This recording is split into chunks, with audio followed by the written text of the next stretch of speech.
Estamos dos caballeros aventurosos. Okay. Dando la vuelta a... ¿Cómo se llamaba el lugar? Lake Havasu. No, pero el lugar ese era... Sarah Park. Sarah Park. So this is our beautiful and indestructible and not yet sunk vessel. We're preparing to go out for the morning. And this is just another view of the marina.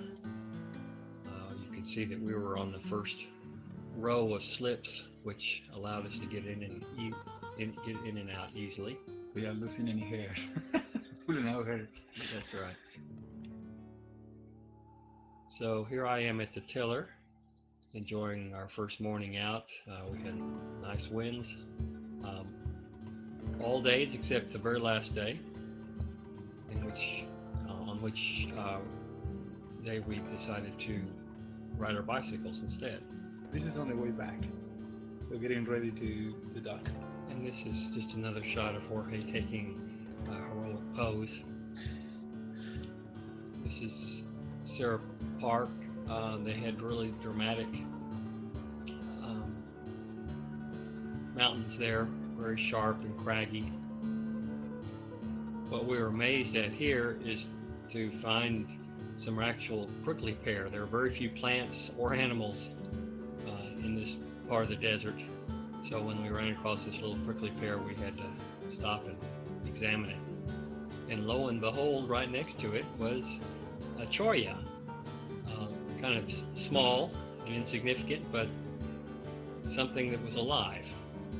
It may not be apparent in Jorge's confident expression there, but we were probably lost here looking around to figure out which way we should go.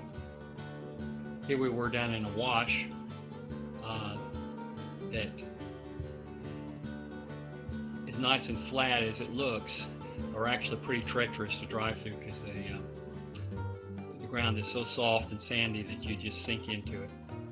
This is a famous London bridge, was moved all the way from London to Lake Havasu in Arizona by an eccentric Arizona millionaire. And of course I had to get my picture taken there too. You can see by the flags, by the way, that they're pointing straight out. We had a lot of wind that day. And here Jorge is taking the tiller. A windless day. And yes, and by the way, you can tell by the lack of ripples on the surface of the water that it was hardly any wind at all. And so we took advantage of that opportunity to take some pictures with no chance of falling off the boat. Here we're using a technique called wing on wing. Is that right? What it's called? Wing on wing. Where you put the mainsail on one side and the jib on the other. It's for going downwind in very calm conditions. You can see the nice scenery in the background. This is actually all around us, these mountains. So I'm standing on the front of the boat, taking a picture of the wing-on-wing configuration. And of course I had to turn the camera around and get a shot of us both from the same position. I got it.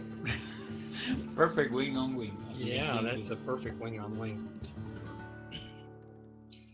And Jorge, of course, is steering the boat at this point, trying to achieve that balance between the two sails. And here he is acknowledging the applause from the bystanders. It actually makes for some pretty dramatic shots. And if you lay on your back on the boat and look up, this is what you see. So I believe this is our last day here when we didn't have any wind, so we took a long bike ride. It took about 2 hours, and we ended up going around that crest of mountains that you can see in the background. It was a cloudy day and just perfect conditions for a nice bike ride. Here you can see the trail going off in the distance following the crest of these hills. besides a few ants that we saw along the trail, this is the only insect that I found that day, a little praying mantis. And he stayed on my hand long enough to pose for a nice picture. So this is an action shot of Jorge powering up that hill. Funny, doesn't look like. Doesn't look that hard, does it? Doesn't look that hard for me. But it But it was. was pretty hard.